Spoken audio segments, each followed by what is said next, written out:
They told me St. Agnes Hospital was being shut down for good. It had been empty for years except for a handful of security staff and a few contract cleaners like me, hired to clear medical records before demolition. When the agency called, I almost said no. Night shifts in an abandoned hospital sounded like a cliché from every horror movie I'd ever watched, but the pay was double, and I was broke. My first night began quietly. The halls smelled of antiseptic and mildew. Paint peeled like sunburned skin from the walls. I dragged my cart past faded ward signs, maternity, psychiatric, long-term care. Every door had its own whisper when the wind pressed against it. Somewhere deep in the building, an ancient elevator kept dinging even though no one used it. At the security desk, old guard Miguel warned me with a laugh that wasn't really a laugh. "If you hear tapping down the lower corridors," he said, "don't answer it. The pipes make noise, or something else does." He slid me a flashlight and a map. The bottom floor was labeled Maintenance Tunnels Access, Restricted. Miguel tapped that section twice with his pen, then looked up at me. "Never go below that line. Power's unstable, cameras don't work, and sometimes the air feels wrong." For the first few hours, I worked fine. The old nurses' station was a time capsule. Coffee mugs fossilized in dust, handwritten notes pinned to corkboards from the early 2000s. Then, a little after 2 a.m., the lights flickered and everything went still, as if the building inhaled. My flashlight beam caught something wet and dark seeping from under a door marked B2 Records. When I opened it, the liquid was only rust-colored water from a burst pipe, or at least that's what I told myself. It trailed across the floor and down a stairwell that wasn't on my map. The stairs led underground, cold concrete narrowing into black. Every instinct screamed to turn back, but curiosity beat fear. Halfway down, I noticed old hospital signs bolted to the wall. Sub-Ward 3, Isolation Chambers, Research Wing. The air was different down there. Humid, heavy, smelling faintly of copper. When my boots touched the bottom step, the flashlight flickered twice and went out. Complete darkness. Only the sound of water dripping, then another sound underneath it. A rhythmic tapping, like fingernails against metal. 3 taps, pause, 2 taps. I remembered Miguel's warning and forced myself to stay silent. But the tapping grew louder, as if it was answering the beat of my pulse. I turned to climb back up, but a faint light blinked somewhere ahead, a single hospital bulb still alive in the distance. It illuminated a long corridor lined with glass observation windows. Behind each window were rooms, or cells. I walked closer and realized the glass wasn't dusty like everything else. It had been wiped clean from the inside. The first cell held only an overturned wheelchair. The second had words scratched into the glass backward so they could be read from outside. "Listen. Don't speak." A metallic crash erupted from the third room. I swung the flashlight toward it. The bulb sputtered back to life for a moment, and in that half-second flash I saw something crouched in the corner. Pale, hairless, its face pressed against the glass as if trying to hear me breathe. I ran. Up the stairs, through the leaking hallway, tripping over my own cart. When I burst into the main floor, Miguel was gone. His chair spun slowly behind the security desk. The radio crackled, static, then his voice whispering, "You went below, didn't you? It heard you now. Get out." I sprinted toward the exit doors, but every fluorescent light blinked out one by one behind me, chasing me through the corridor. When I hit the front doors, they wouldn't budge. It felt like the whole hospital was breathing against me, exhaling heat through the vents. And in that hot breath, a whisper, "Listen," the exit wouldn't move. I slammed both palms against the glass, my breath fogging it. Outside, the streetlight still burned, but the world beyond looked muffled, like I was staring through water. I hit the panic bar again, and this time I heard something click deep in the wall. A lock, engaging itself. The overhead speakers crackled even though power was supposed to be down. At first, only white noise, then faint hospital chatter, nurses paging non-existent doctors, an intercom calling Dr. Myers to Sub-Ward 3. Every hair on my arms lifted. Sub-Ward 3. That was the sign I'd seen down in the tunnels. I turned, flashlight trembling in my hand. The hallway stretched empty except for the mop bucket I'd left near the records room.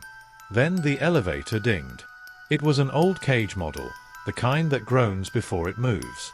The light above it blinked B2, B3, B4. Down. Something, or someone, had called it from the tunnels. I told myself this was panic, isolation messing with my senses. But when I stepped closer, I saw something written on the inside of the elevator door, scratched through rust and paint. You answered. I backed away slowly, heart hammering. The air grew thicker, the fluorescent lights humming like insects trapped in glass. That's when the intercom cut through the noise with a new sound, breathing. Slow, deliberate, too close to the MIC. Then a voice, distorted by static, "You shouldn't have listened." I dropped the radio and ran toward the security office. Miguel might have returned. Maybe there was another way out.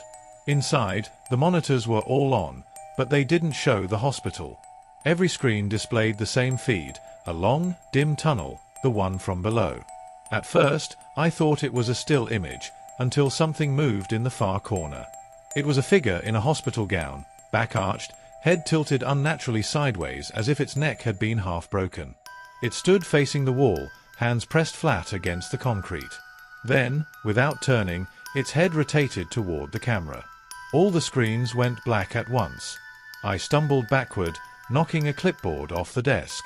Papers scattered everywhere, old patient charts from the 1950s, stamped with the same word, listening. Each file had notes describing experimental auditory therapy, patients forced to stay in sensory deprivation rooms for weeks, made to tune their minds to the voices that lived beneath the hospital. The last line of the report, Subject 12 disappeared into the tunnels. Claimed the silence spoke back. The vent above me hissed open. I froze. A faint whisper leaked out, like someone whispering through a straw. It wasn't words yet, just shape and breath. When I raised the flashlight, something inside the vent moved, a pale hand, fingertips scraped raw, reaching down. I bolted out, the radio shrieking behind me. The hall stretched longer than it had before, as if the building was bending itself. The overhead signs flickered between names. ICU, Research Wing, Subward 3, Subward 3, Subward 3. No matter where I ran, every arrow led back to the same place, below. At the end of the hall, one of the stairwell doors swung open on its own. From the black beneath, a warm draft rose carrying the smell of iron and damp earth. And underneath it, that steady tapping again. 3, pause, 2. Calling for me. I don't remember deciding to go back down. It felt like being pulled, like gravity was stronger there. The stairwell was darker this time. Each step I took echoed twice, once in front of me, once behind. Halfway down, I whispered to myself just to prove I still could. It's just an empty tunnel. It's just an empty tunnel. Something whispered back the same words, matching my tone, only a beat late. When I reached the bottom, the hallway was lit by a single emergency light. The rooms with the glass windows looked emptier, too empty. No overturned wheelchair. No writing. Only dust. It felt like a different tunnel altogether. Except, the far door at the end was open now. Through the crack, I saw a faint red glow, pulsing like a heartbeat. And a shape moving inside, slow, deliberate, bending over something on the floor. When I stepped closer, the shape straightened and turned. It wasn't faceless anymore. It had my face. The thing smiled. "You heard me," it said in my voice. Then all the lights died. For a long time, I didn't move. The dark had weight. It pressed against my eyes and ears until I couldn't tell if I was breathing or just remembering how. Somewhere near me, something was whispering, not words this time, just breath, slow, wet exhale, inhale. When the lights blinked back to life, I was alone. The hallway was smaller now, or maybe I was just seeing it differently. The glass doors were gone. In their place were concrete alcoves, each filled with a hospital bed. Straps hung loose. Monitors were still attached to the walls, their screens alive with heartbeat lines that pulsed in perfect rhythm with mine. I stepped closer to one bed. The chart clipped to it bore my name. Same birth date. Same employee ID number. Only one difference, the status box, deceased. Time of death, 2:17 a.m. exactly the moment the lights had first gone out upstairs. My hand shook. The page felt warm. From behind me came the sound of paper rustling, like someone flipping charts, fast. I turned slowly. Every bed now had a figure lying beneath its sheet, outlines rising and falling with shallow breath. One by one, the sheets began to move. I backed toward the wall. "Stop," I whispered. "You're not real."